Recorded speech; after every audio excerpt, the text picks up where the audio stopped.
How's it going, everybody, and welcome to How Good Is It Really? My name is Jeremiah. I'm Luke. And today we're talking about Uncharted.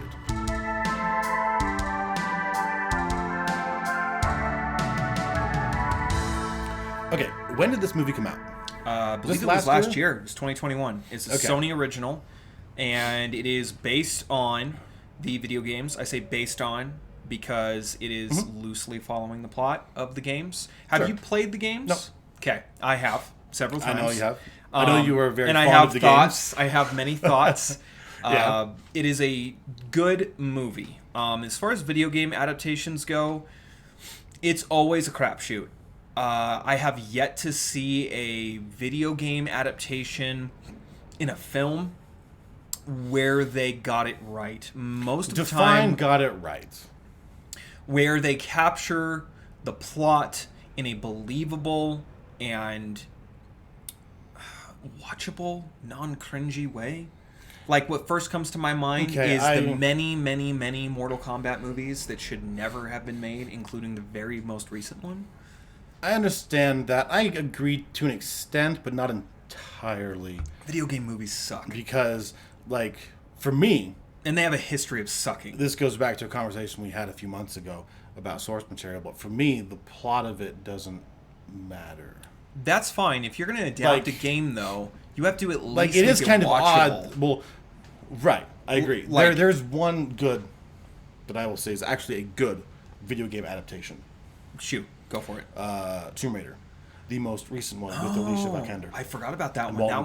That one is actually a good movie. Yes. Like, it takes the characters, it takes the basic concept, and it does its own thing in a entertaining, non-cheesy way that makes sense. And it, correct me if I'm wrong, had nothing to do with the events of the first game. Like, it was that I recall. It was a completely standalone story that was loosely based on the lore that was set up in the games, but was... And they did take the whole, like, shipwreck from the very first game, and I think they kind of adapted that to be a little bit of a different plot line. Right. My because point it was not the same thing. I don't think you can successfully adapt... Okay, let me walk that back a little bit. I think it's very difficult, and I don't like it when they try to directly adapt, like, a game and the story from the game. It's not that hard. It's just like a book. It's just they refuse to do it because, again, this goes back to the beef I have with directors where we're in an era and an age where directors believe that their creative vision is more important, or more importantly is more marketable than the actual source material. But I would say that for all the movies that you're actually referring to, even if they still would have sucked. Yeah, even if they tried to follow the original story, the movies are incompetently made to the extent that they all would have been wrong just actors, as bad anyway. Bad pacing, terrible editing, incredibly bad music decisions. Yeah, that's why to me, it doesn't matter that much. And like, I can understand wanting that to happen, wanting an adaptation another great of example, an actual story from a video game. But for me, it's like, if you can just take inspiration, use the characters, use the world, and tell a different story. Tell an original story using that world that's already entertaining. Then that's good enough. That's and I don't mean good enough in a bad way. That's enjoyable. I think that's okay. Well, that's fine because that's obeying the laws of the universe that it's in, anyways. That these characters are going to be in different stories and different adventures and sequels anyway. So if you take a film and you make a prequel or a sequel sometime in the future or the past, no one cares that it's a different story. No. What we care about is that you get the characters right. You get them right. That means that you get somebody who looks, acts, sounds, and behaves the way that the video game characters do. And that's not... Well, I think it's important to have the writing. Yeah, the writing's important too, but getting the characters right is probably, I would say, the first step in that process, because what is a video game about? It's a video game's about a character going through a narrative. So you need to get the character right, because we already know what they sound like. We know what they look like. We know what they react to, how they react to situations, like Nathan Drake, for example. Mm-hmm. I think that there were better choices for Nathan Drake than Tom Holland. I think that Tom Holland is riding a wave of fame, and he is a great actor, and I give no shade to this kid whatsoever because he is incredibly talented. However, I think he was the wrong choice for this role because he does not possess the swagger and the like natural charm of Nathan Drake in the games. Nathan Drake is a confident Right. but very lost, which is kind of like a meta narrative of the games, is that Nathan Drake is very competent, he is very capable, but he is always having to adapt to situations that are completely and utterly out of his control. And he is, for being such a competent person and being so intelligent, he is not ever able to really decide how things are going to unfold. He simply just reacts to the situations around him, which is part of what makes him so charming, is because he's just as lost as you are as the player. So when you are reacting to situations, so is he for the first time in a lot of ways. Sometimes not so much. Sometimes it's very scripted. You're just along for the ride as the player. It is a video game. It is a video game, yes. But more importantly, I think that he is one of the best written video game characters where you as the player genuinely feel that you are going on an adventure with them rather than just being shown a scripted set of events. Okay.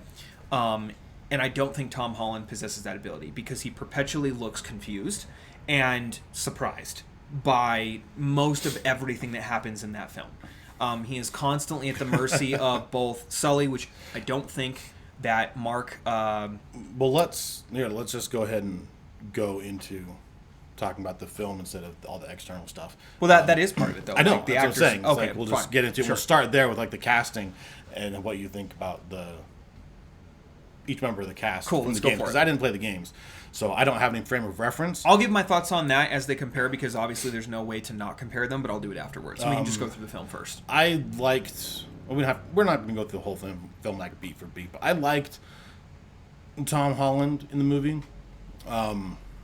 Because I never played the games, I'm not looking like, oh, there's somebody else that could have done Nathan Drake better, but in one hand, I'm familiar with the franchise a little bit. Like, I know It's been who around Nathan for, Drake what, 15 is, years and like now? and like some of the stuff surrounding it. So like, I'm familiar.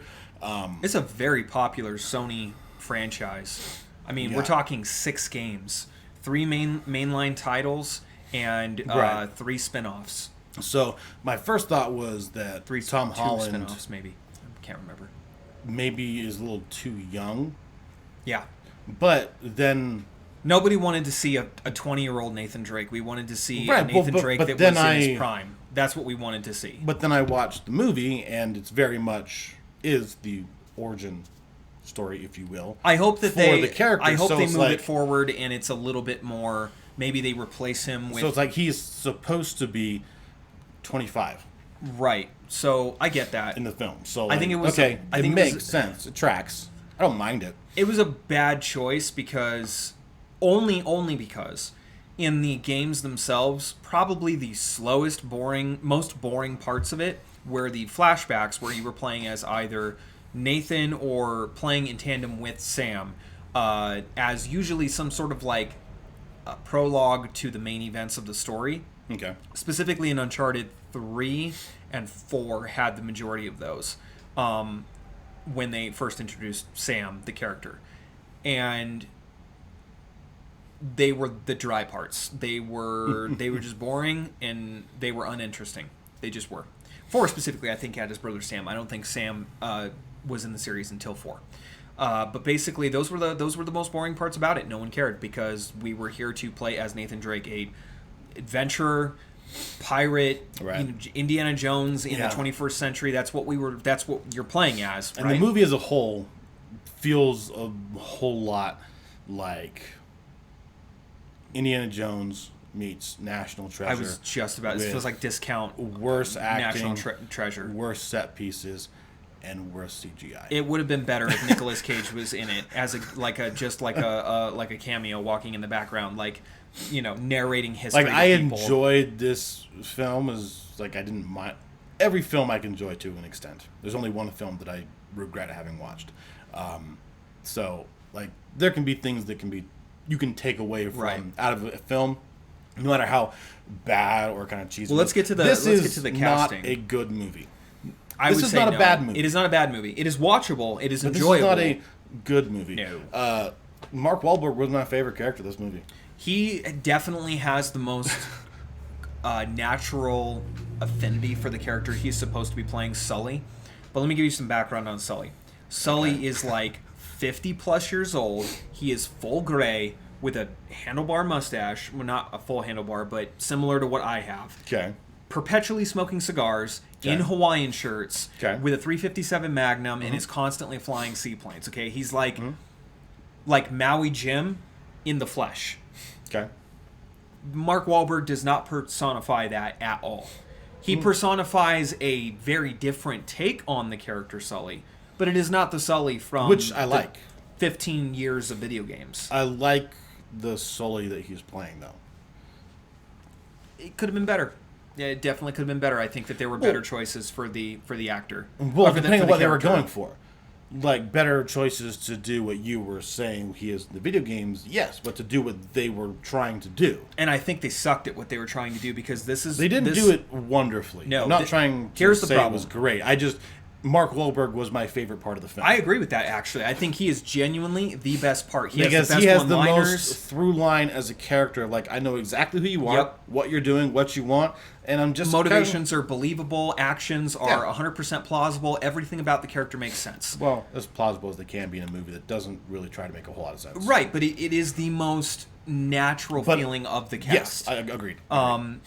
That being said, I think the biggest thing this movie suffers from is that it tried to diverge itself too far away from the source material. This is what, again, I'll come back to this. I'll never stop talking about it I until don't think that was the issue. when it finally gets fixed. And we'll see, because sooner or later it's going to happen where the planets will align, the universe will, arrange itself, and some director will finally say, no, we're going to give the fans exactly what they asked for. And then we'll see. We'll see exactly whether or not I am right. But until that day comes, I am still going to hold and stick to my guns. I think that the reason that this movie sucked was from bad pacing. It just had a weird feel to it. And mostly because the majority of the film is them it's like Captain Plot explanation or exposition throughout like probably 50% of the movie, and then like the last 30 minutes of it is the actual Uncharted adventure that everyone came to the theater to see. And you don't get that. You get them planning and talking about it and talking about it and Which, talking to be about it. fair, is part of the story, part of the adventure. Sure, but it is also, in a movie, it is easy to do in a game that takes 20 plus hours because you can pad out your narrative. But in a that movie way. that's you don't have an that amount hour of and time. 56 minutes. You can't do that. You need to montage that crap. You need to give us the perception of there being pre-existent planning so that we can get right into the heart of the adventure. It'd be like an Indiana Jones movie where they spend 45 minutes of Raiders of the Lost Ark where Indy is just planning and preparing to go to Cairo. Instead of the montage you get where he just talks to Marcus real quick, throws his stuff in the bag, and then hops on a plane. And I agree, but to be fair, it was not all planning. They were doing some stuff, like stealing the first cross and like some other things in the meantime. But it was, I agree. I'm just saying, sure. It's not as terrible as you're making it sound. No, but it's also but it not is to the fault of the nearly film as enjoyable as it would be in a video game setting. Where if I were playing that in a video game and that were like the first half of the game, I would feel ripped off. Where I didn't buy an Uncharted game Sure, to if you're play trying to go through, off percentages. I would not want to play an Uncharted game where I am basically wandering through New York, planning out this heist and then carrying out said heist and then spending the last hour of the game actually going through the jungle or the tundra or the wherever the adventure is supposed to take place, where the action is supposed to happen. That would feel like a ripoff. And this movie kind of feels like a game that has a great start and really, really did not stick the landing at all. Did not stick the landing, not really did not. I'm having a hard time with English today. But Uncharted as a game series has predicated itself on very, very, very well paced action to puzzle solving elements. So you get the slower parts mixed in with the really over the top action sequences. So you never feel like you are basically just playing a walking simulator or you are basically doing a Zelda game with guns. It's not perpetual puzzle solving, but those are some of the best some of the most well-written adventure RPGs I've ever played. Okay. That being said, the movie takes a very different tone to it, and it really does feel like Indiana Jones meets Uncharted or meets National Treasure, and it's the worst parts of both. It's the the parts of Indiana Jones that started to approach the unbelievable but never quite got there because George Lucas and Steven Spielberg, as good storytellers, were like, this is the unbelievable part. We're not gonna go there. We're gonna like hint at it. We might get close. We're never gonna cross the line. Yeah, pull it back just enough where it flirts, just toes that line a little bit. Yeah. Except for Kingdom of the Crystal Skull, which was terrible. Yeah. And then you get we don't need to talk about that. And then National Treasure, which basically skates on Nicolas Cage basically just being himself through the entire film. And Sean Bean's great. Yeah. Dan Kruger's great.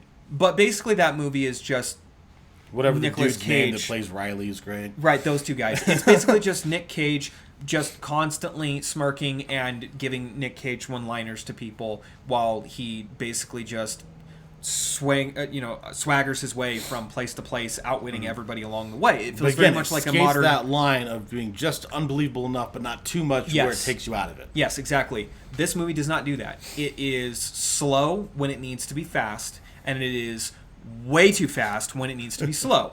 And then the action takes place, and you're like, whoa, what is going on? And then it's over. And you get left with just the last, 45 minutes of the movie.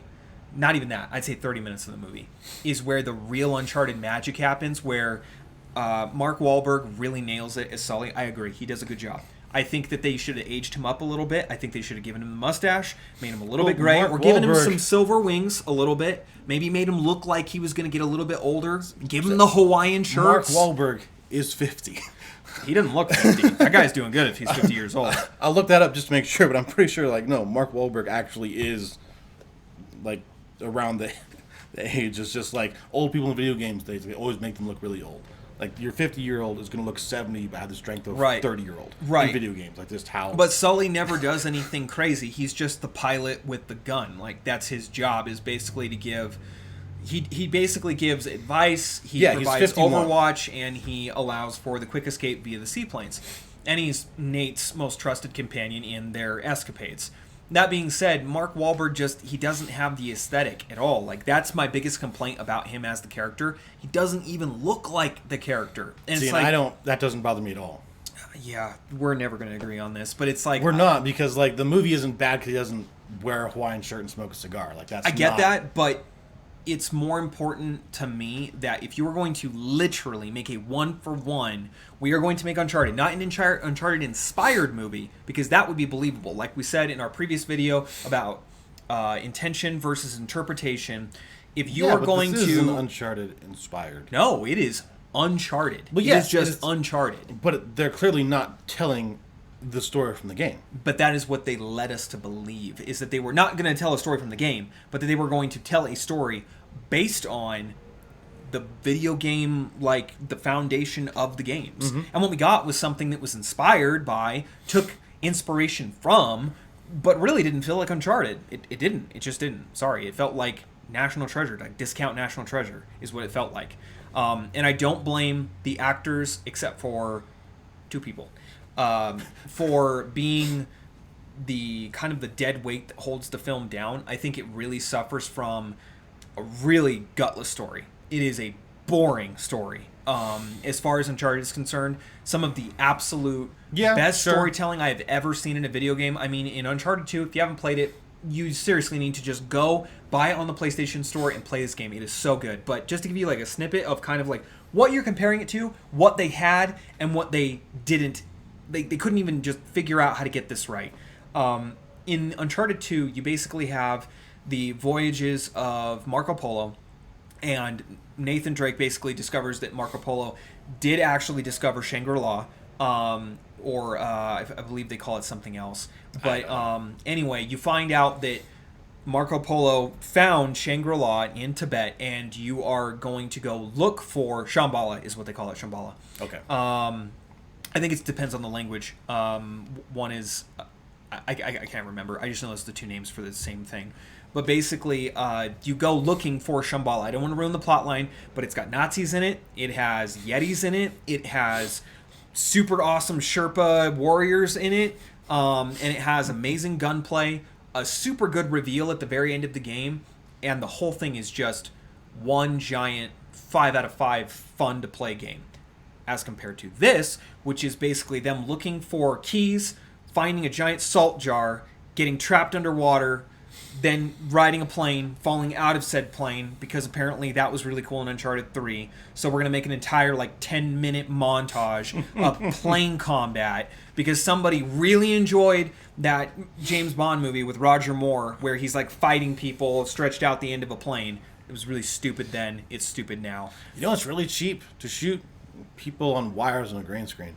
Yeah. And it really looks like it, too. That's the worst part of this film, by far. And then they basically find a island, and then there is a scene where we get to watch them discovering the pirate ship, which they are discovering for a whole whopping 6 minutes, and you discover nothing historical about it. It's like, hey, look, money! And then they have to hide. Let's camp right there. Sure, go for it. I do not believe for a second that nobody else had found those ships prior. 100%. This is, like I said, because there's that giant hole in the cave that you can look out and see the jungle, large enough that they airlift the ships out of the cave. Straight up. And Spanish galleons that are it's several hundred feet long. It's cool. I can say, yeah, that's a cool idea. Doesn't make sense, though. Super bad execution. Doesn't make sense, though. It makes no sense. I don't believe that they were the first ones that found it for a second. And that's the thing. How did they know? Here's the thing. Is how did they know?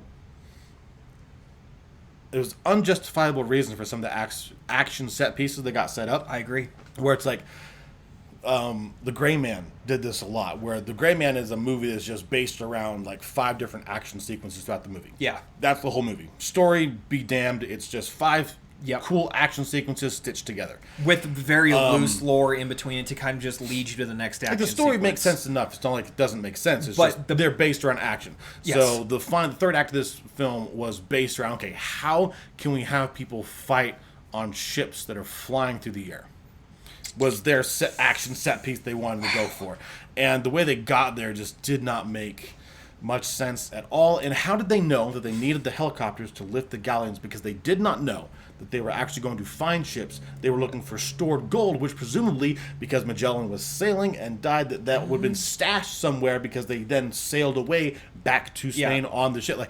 It doesn't make sense. Logic is not present whatsoever in this film to any extent. The most enjoyable part about this film is the interplay between Tom Holland's Nathan and Mark Wahlberg's Sully. Yeah, I will say they do have some good chemistry on screen. They do. They are very good together. And I hope, I really do, I hope we get another one, and I want it to be obviously better, but I want it to have the bones of one of the games. I want to see a fully realized, fully capable Nathan Drake, and I want to see a mustached, Bermuda shirts, cigar-smoking Sully, who is just as salty and exactly how Mark Wahlberg portrayed him, but with the aesthetic. Then go somewhere and actually find something that is unfindable. That is the point of the games. It was one set of circumstances to another where Nathan and Sully were basically discovering these amazing, crazy things that, because people just weren't looking in the right direction at the right time, missed. And it just led them further and further and further down the rabbit trail, and eventually they found this amazing, crazy thing that is unbelievable. And then it either disappears or they don't get to keep it, and that's the magic of those games, is that's why they're so good. I wonder what the... Just side tangent. I wonder what the background is for the creation of Nathan Drake. I'm curious if Sony made Nathan Drake because they couldn't get the rights from Amblin to make an Indiana Jones game, because they are just its potential a modern Indiana Jones game. That's I all think it is. I think they like wanted down to to do the actual something... direction of how the stories happen. You're with right. Indiana Jones being inconsequential for how most everything happens. Right. Like Nathan Drake is kind of the same way, where it's just him handling every situation and getting taken on this adventure that he doesn't have a whole lot to do with. That's exactly my point, is that he is more or less just along for the ride, and these amazing things just happen while he's there. And he is, to some extent, looking for certain things. Yeah. He's not just wandering aimlessly. No, but he's not an idiot, but he is certainly not in control of the situation most of the time. When it comes to the historical puzzle solving, that is where the character shines, and I think that the writing team for Naughty Dog, before Neil Druckmann decided to go super woke, was one of the A teams in video game narratives. They really were. They deserve all the credit for those games. They were amazingly written. There's only a little bit of issues that I take with the fourth game because it started to stray into some of that proto-woke territory where we get a sequence where this one woman who takes on both Nathan and his brother in a fist fight and completely annihilates both of them for no reason. Not because she is carrying a gun and is just able to blow one of them away. It's just she literally just goes full Jedi on both of them and is like predicting movements and is going toe to toe with two men who outweigh her by 50 pounds or more apiece and are both experienced fighters, not just random dudes you just got off the street. And it was just stupid. It made no sense, and it was only there just to go, wow, Chloe Frazer, wow, she's really impressive. Look, she just beat two men, but it's in the most unbelievable way. Don't care. It's fine. Whatever. We're moving on. In this game, Chloe Frazer's character, I don't really know how to feel about the actress that plays her because they got it right. They got the look right. They got the race right. Yes, that matters. And they got the sass right because she's out for herself. She does not care about Sully and Drake, and she is, but also a bit of an altruistic person where she wants to do the right thing, but she is also ever only obsessed with her own self-interests. Okay. And so it is only when her interests align with theirs that they are able to get along. Gotcha. They got that right. It was really good to see. And there is some romantic tension between Drake and her, even in the video games. So that was really good to see too. So there were some points where they just really nailed it. I think the probably the worst parts of this film that I did not think would be the worst part is Antonio Banderas' character, who's the most weak, useless villain of any villain I've ever seen. But he is, though. They make him the villain, and then all of a sudden he just gets supplanted by his lieutenant, who just decides, hey, I'm just going to off you, and everybody else is just going to follow me. And all his investors and all his people that, you need a signature for, and you need authorization to use all of these assets, yeah, they're totally just going to believe that you gave me full permission. It's very unbelievable. It made no sense. To be fair, though, I agree. Very unbelievable. That didn't play as well as I think they wanted to, and it feels very much like a video game. Mm-hmm. Feels very much like something a video game would do. That only works in a video game, though. Right. That only works if you're playing a video game. The problem is, we're not. They should have made Antonio Banderas' character much more evil, much more believable, and we were getting there. It was going to be great. We were going to see a final showdown. Yeah, between... I liked him in the role. What they ended up doing with him just didn't work. No, it was. I didn't even understand. I was like, this makes no sense. Why did you do this? It's not even his lieutenant. It was just the chick that he hired. Right. Because he hired both of them at the same time to see who could get it done. Basically, diversifying his investments like you're supposed to do. That makes sense. So she was just the one that lost. And then she's just then she kills him, and then takes over the whole operation, which felt kind of weird. Like, and then everyone else is like, oh, yeah. We're just gonna follow her now. I don't know how that scene was supposed to play because it went one of two ways, but I don't know which way it actually went. For them deciding in the moment to go along with it, or if everybody was already on board with it in the first place. But if everybody was already on board with it, where are you going to get your checks from? Who's cutting your checks? Presumably she is now, but she doesn't actually have control of the corporation because she's not heir to it. No, they're all hired mercenaries. But if they're all hired mercenaries, do all of them work for her? Like, where's his people? Where's his security list? Everything he does is outsourced. It didn't make a whole lot of sense. It's just, this is how it works in the real world, okay?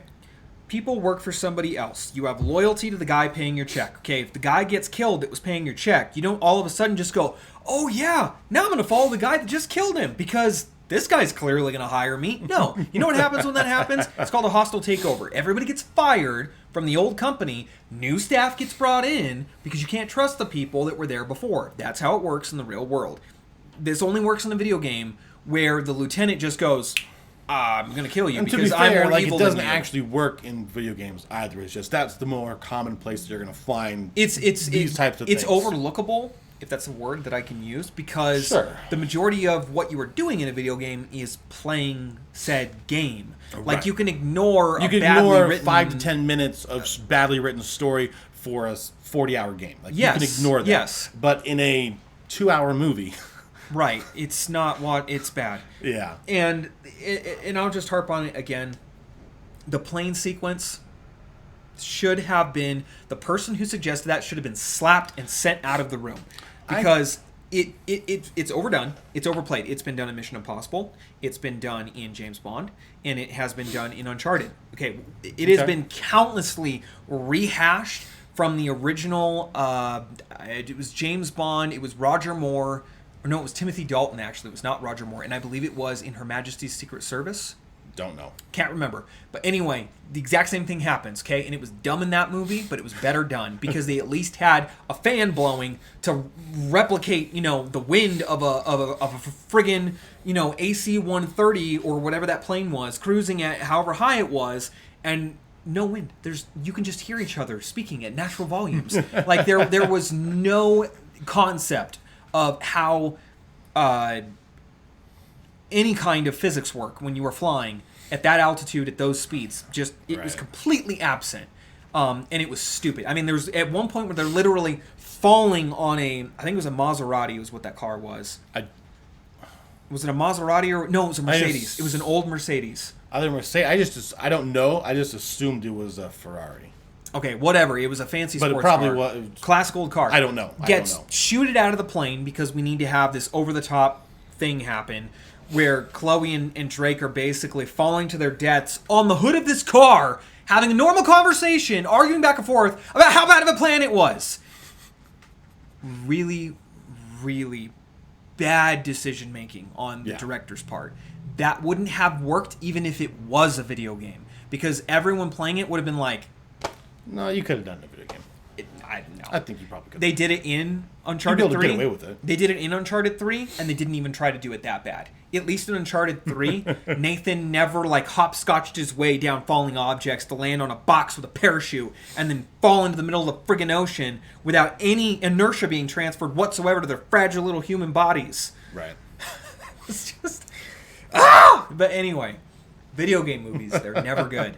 I actually like this movie, surprisingly, for as much as I'm poo-pooing on it. But there are just some things that it does so badly. Like and I said, other this is things not that a are great. good movie, but it's not a bad movie. No.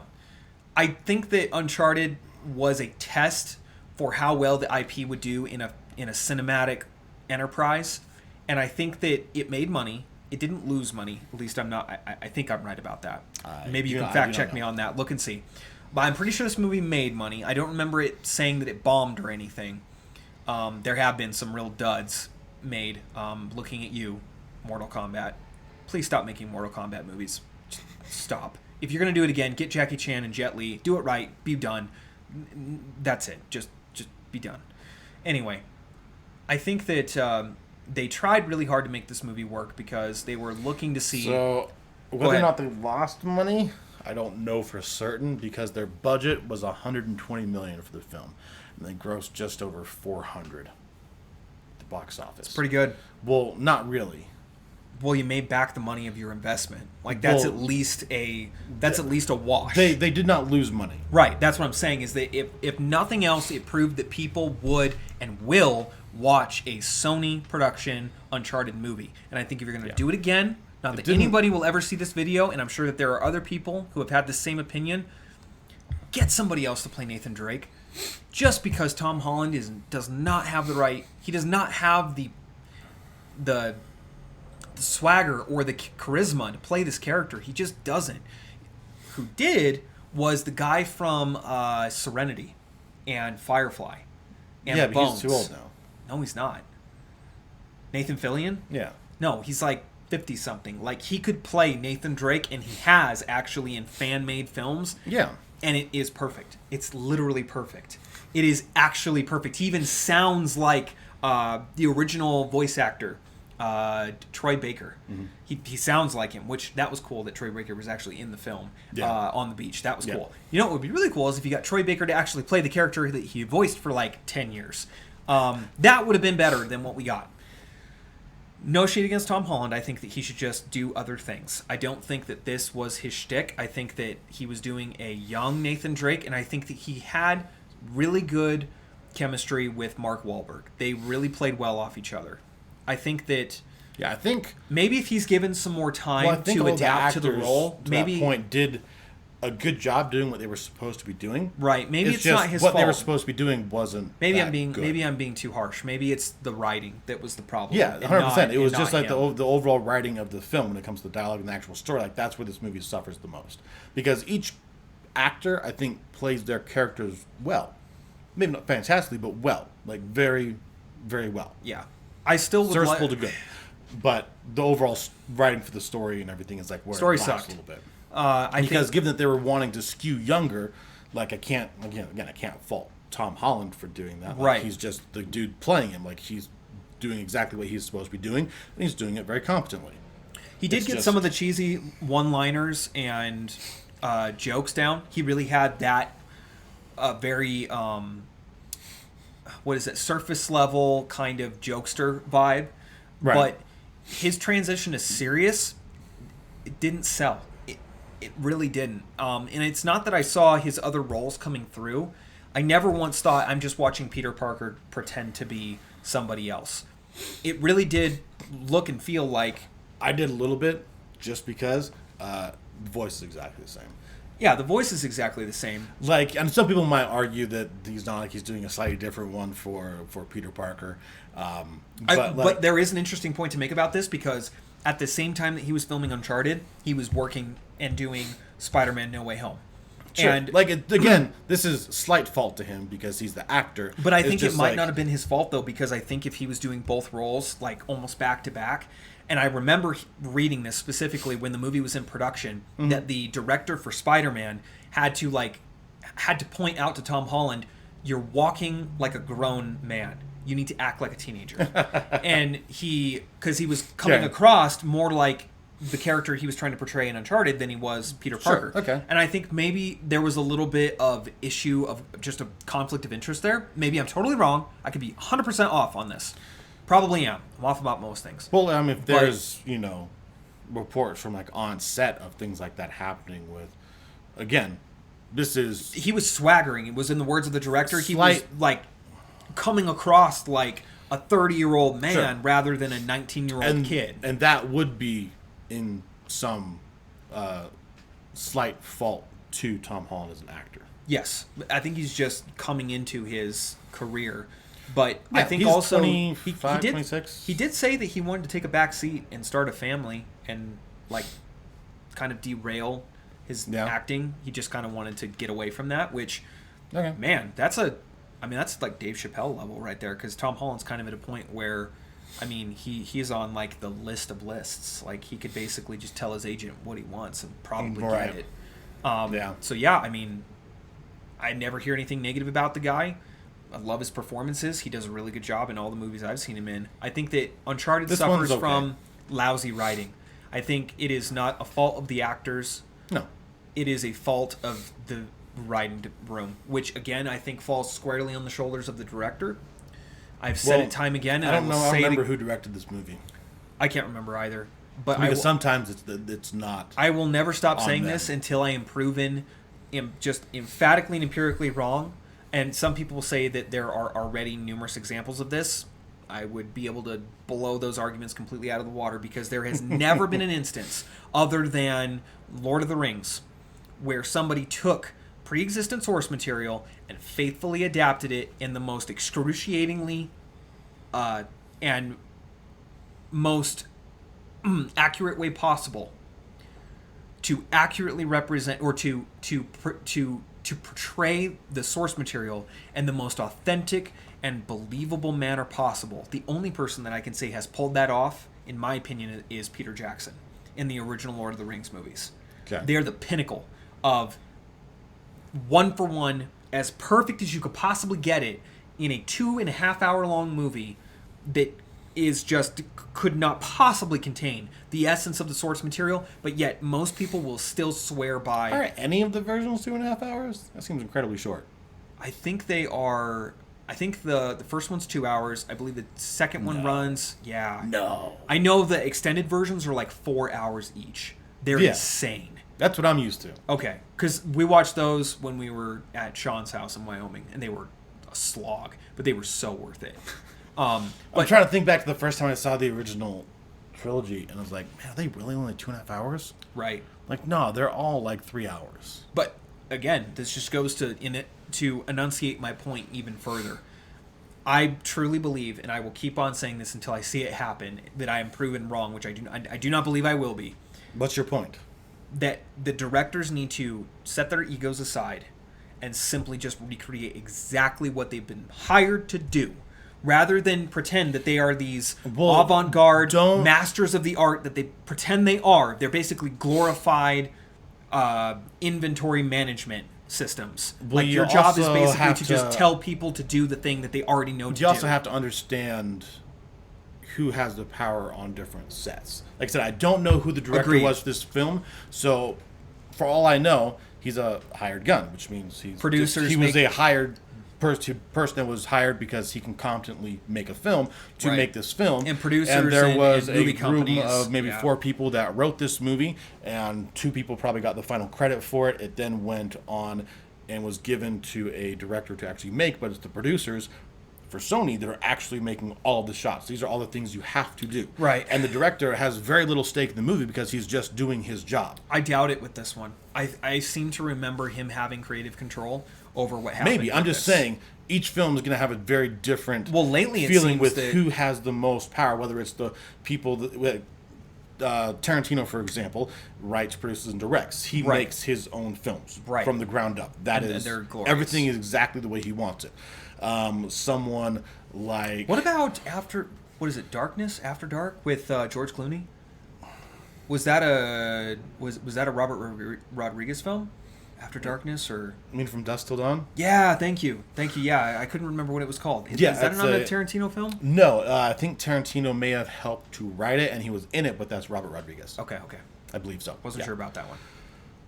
Anyway, Uncharted... Because Tarantino has several writing credits. Like, he's written just as many, if not more, movies than he has actually directed. But anyway... But I think to kind of wrap up our discussion on Uncharted... My point being is that it's not always... I can't readily put the blame on just the director, if not knowing if he's just someone that was hired to make the film. Sure. And it's the producers and executives from Sony or whatever company's actually producing it that are actually making the decisions. Him and basically told him, you have to make this film exactly as it is written. I understand that. If that's the case, it is not his fault. However, I'd be willing to bet money because most of the time, lately, over the past 10 plus years, directors have been given more or less carte blanche to do what they want with their films. Depending on the director, but it does seem that it's happening a little more often as of late. And I think it's a trend. I genuinely do, where directors have this overinflated self-importance as of late, where they just feel like they can just tell people what they are and aren't going to like. It's like, if you don't like this, you're a peasant. It's like, well, no, screw you. We liked this before you even were around, my guy. Right. Like, this is something that, like Star Trek, for example, has just been utterly eviscerated under Kurtzman and I can't remember the name of the other director, but they have just crapped all over Gene Roddenberry's original lore and stories. It is trash compared to Voyager, compared to Deep Space Nine, which Deep Space Nine was terrible. I hated Deep Space Nine. Voyager was okay. Enterprise will always be Star Trek for me, but I grew up watching the original first 3 seasons, and directors just can't wrap their minds around the fact that common people, regular people, working class people that go to work, we go to bed, we eat normal food, we drive normal cars, we make standard, substandard living wages, and then we go to the movies to try to relax, and we get told that we are bad people for not enjoying this holier than thou, God of the arts, director's vision for this thing. It's like, dude, I didn't pay to watch your take on this thing. If I did, you should have sold it that way. And I would have said, no, thank you. That's fine. Thank you for being honest, but I'm not interested. And other people would have been. That's fine. But you didn't do that. You said it is this. Then I expect to see that when I go into the theater. It's just a violation of expectations and, frankly, a defrauding of the trust of the viewers. You may not agree, that's just my personal opinion. But I think until directors can get off their high horse and start to realize that you are basically just, you work for the people, man. And if we don't like your stuff, you don't make money. Like, I get that you will still make money, but your reputation will suffer as a consequence to the point where eventually people will stop watching your films. Mm-hmm. That's just the way it goes. This isn't communist Russia. We can't just get propaganda films put in front of us and, tell us we're going to like it because there's a gun pointed at the back of our head. No, I'm sorry, that's not the case. Anyway, Uncharted. What was your point? The point I was trying to make about that is that directors need to just stop being high on their own farts and realize that when they are given a source material or given a story, just give that story back to the people. Like Uncharted, just make an Uncharted movie. Just make a Star Wars movie. Just make a X movie. Stop trying to redefine it, subvert expectations, redefine it. Just make it what it was, okay? We don't care who you are. We will care who you are if you do that. If you lovingly take care of and are entrusted with something that we are not able to take control of. I would love to be in charge of the IP. No one's ever going to give me that opportunity. So I have to trust that you are going to be a good steward of that thing. And in good faith, I am going to pay money to go pay homage to that thing. But when you just crap all over me and then call me an istphobe, racist, XYZ because I think that your vision of the thing sucked, it's never going to change. It's just going to be director against audiences. And we are going to get into that in a follow-up video very soon. But Uncharted, it's not a bad movie. It's not a great movie. It is a 6 out of 10 for me. 5.5. Okay. That's fair. I hope we get another one. I genuinely do. I think Mark Wahlberg and Tom Holland did a good job. And I want to see more Uncharted. I really do. I want to give it another chance. About it, but I didn't go watch this movie when it came out. If they make another one, I'm probably not going to rush out to see that either. I will. I'll give it another chance. I'm naive enough to believe that maybe if they are given a second shot, because Sony has been so on the ball with making good non-woke films, that I think that they are going to hit it. If they get one more shot, I think they'll get it right, and I want to see that. So, Uncharted, go watch it if you haven't. Play the games. That's a must. Do it. You will not regret it. I think that's going to be it for this video. If you guys stuck around and enjoyed the content up to this point, thank you so much for watching these videos. We've been doing this for about 3.5, almost 4 months now. Something like that. Yeah, we really enjoy it, and we thank each and every one of the subscribers for sticking around. If you like the video, subscribe and leave a like, and share this with your friends and family, those that you think will enjoy it. If you didn't like the video, disagree with us, leave it in the comments, and thanks for sticking around anyway. Jeremiah? And if you are listening to us over on Spotify, thank you very much. If you would leave us a rating and follow us over there, that helps out a great deal as well. And we will see you next time. Later.